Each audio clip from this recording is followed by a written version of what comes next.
የያዕቆብ መልእክት ምዕራፍ 5 አሁንም እናንተ ባለጠጎች ስለሚደርስባችሁ ጭንቅ ዋይ ዋይ እያላችሁ አልቅሱ። ሀብታችሁ ተበላሽቷል፣ ልብሳችሁም በብል ተበልቷል፣ ወርቃችሁም ብራችሁም ዝጓል። ዝገቱም ምስክር ይሆንባችኋል፣ ስጋችሁንም እንደ እሳት ይበላል። ለኋለኛው ቀን መዝገብን አከማችታችኋል። እነሆ እርሻችሁን ያጨዱት ሰራተኞች ደሞዝ በእናንተ ተቀምጦ ይጮሃል። የአጫጆችም ድምፅ ወደ ጌታ ጸባኦት ጆሮ ገብቷል። በምድር ላይ የተቀማጠላችሁ በሴሰኝነትም ኖራችኋል። ለፍርድ ቀን እንደሚወፍር ልባችሁን አወፍራችኋል። ጽድቁን ኮንናችሁታል፣ ገድላችሁትማል፣ እናንተን አይቃወምም። እንግዲህ ወንድሞች ሆይ ጌታ እስኪመጣ ድረስ ታገሱ። እነሆ ገበሬው የፊተኛውንና የኋለኛውን ዝናብ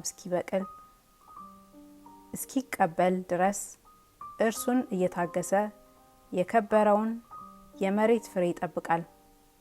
እናንተ ደግሞ ታገሱ፣ ልባችሁንም አጽኑ፣ የጌታ መምጣት ቀርቧልና። ወንድሞች ሆይ እንዳይፈረድባችሁ እርስ በርሳችሁ አታጉረምርሙ። እነሆ ፈራጅ በደጅ ፊት ቆሟል። ወንድሞች ሆይ የመከራና የትዕግስት ምሳሌ የሆኑትን በጌታ ስም የተናገሩትን ነቢያትን ተመልከቱ። እነሆ በትዕግስት የጸኑትን ብፁዓን እንላቸዋለን።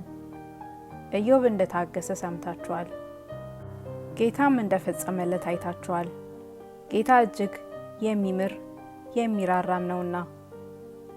ከሁሉም በፊት ወንድሞች ሆይ በሰማይ ቢሆን በምድርም ቢሆን በሌላ መሐላም ቢሆን በምንም አትማሉ።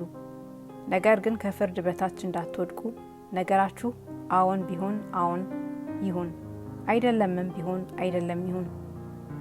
ከእናንተ መከራን የሚቀበል ማንም ቢኖር እርሱ ይጸልይ፣ ደስ የሚለውም ማንም ቢኖር እርሱ ይዘምር።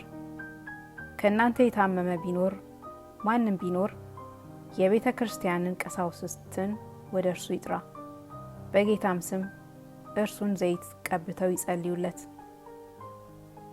የእምነትም ጸሎት ድውዩን ያድናል፣ ጌታም ያስነሳዋል። ኃጢአትንም ሰርቶ እንደሆነ ይሰረይለታል። እርስ በርሳችሁ በኃጢአታችሁ ተናዘዙ ትፈወሱም ዘንድ እያንዳንዱ ስለሌላው ይጸልይ። የጻድቅ ሰው ጸሎት በስራዋ እጅግ ኃይል ታደርጋለች። ኤልያስ እንደኛ የሆነ ሰው ነበረ። ዝናብም እንዳይዘንብ አጥብቆ ጸለየ። በምድርም ላይ 3 ዓመት ከ6 ወር አልዘነበም። ሁለተኛም ጸለየ፣ ሰማዩም ዝናብን ሰጠ፣ ምድሪቱም ፍሬዋን አበቀለች።